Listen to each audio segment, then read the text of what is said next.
Babe Ruth once said, not to let the fear of striking out keep you from playing the game. Today, the purpose of this presentation is to give you the look, to give you the perspective through somebody's eyes who's thought to lost all hope, and when I'm finished, you'll understand how hope can conquer despair and ultimately beat the odds. Today, I'm going to take you through a heartfelt journey, quite literally, because I'm going to take you through my heart condition experience. And I'm going to tell you about when I started noticing my symptoms, all the tests and specialists that I had to see and follow up with, and finally leading up to the events that ended up with heart surgery. First, to start off, I was 17 years old and it was Christmas Eve. I was really excited about the next day, all the presents I was going to get. I was laying in bed just thinking about all the next day's festivities that I was excited about. And I heard a really loud, thumping sound. And I thought it was really weird. I didn't know where it was coming from. And it took me a little bit longer than I'd like to admit to realize that it was my own heart. And I thought it was kind of cool. I was like, oh, my heart's beating really loud. Whatever. I went to sleep. Didn't think anything of it until I started noticing the next couple weeks. It started waking me up at night. I couldn't fall asleep. It just really started to affect my daily life. So I finally told my mom and went to the doctor, and I got an EKG test, which is about a 15-second recording of your heart. And the next morning, we got a call from the doctor and saying that the test came back abnormal and that I didn't have the correct rhythm that my heart needed. So I needed to go in for further testing, and I needed to see an actual cardiologist, which is a heart specialist.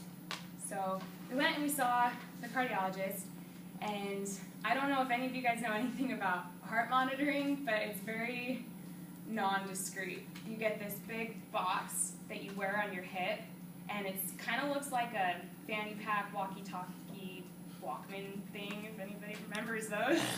And it has these electrical leads that come through and connect to patches all over your chest and back. And depending on what the doctor thinks is going on or how much monitoring your doctor wants to do, the test you have to wear it from 2 days all the way up to 30 days. And 30 days of having wires and everything on is not very fun. And every time it detects an abnormal rhythm, it would beep really, really loud and obnoxiously. And it could even be an abnormal rhythm, like you saw a cute boy in the hall, and all of a sudden your heart monitor is beeping, and it keeps beeping. It's really embarrassing.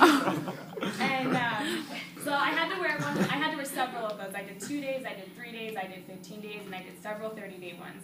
And everybody always asks, what is that? What's going on? And I always have to tell a story, and as you can see, it takes a couple minutes to tell.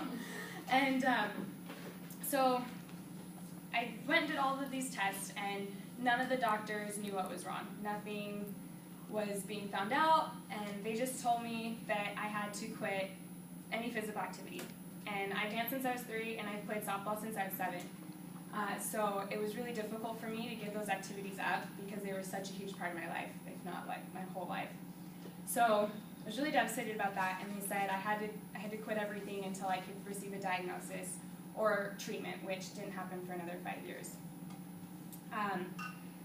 Finally, I was referred to an electrophysiologist, which is a specialty heart doctor, so it's like a specialist rather than a specialist.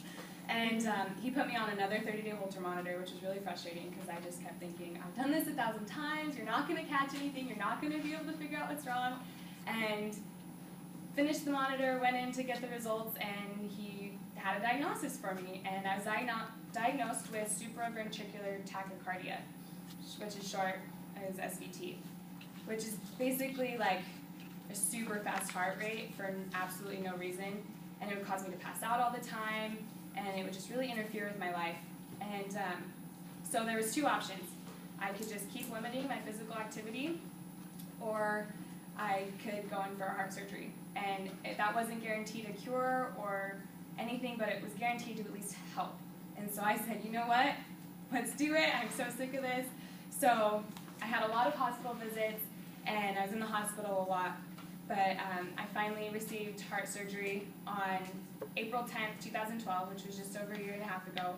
And even though it hasn't completely 100% cured me, I still feel palpitations, but I've only passed out twice since then, and I've lived a completely normal life. I was able to start playing softball again, I was able to start dancing again, and I started teaching dance and doing what I loved again, so that was really great. And so as you can see, after discovering a major heart condition and the tests that had to follow and eventually that led to a pretty scary surgery, it took a lot of effort to keep the hope that I could overcome all of that and all of the frustrations with not getting a diagnosis, and even because it never felt like I would.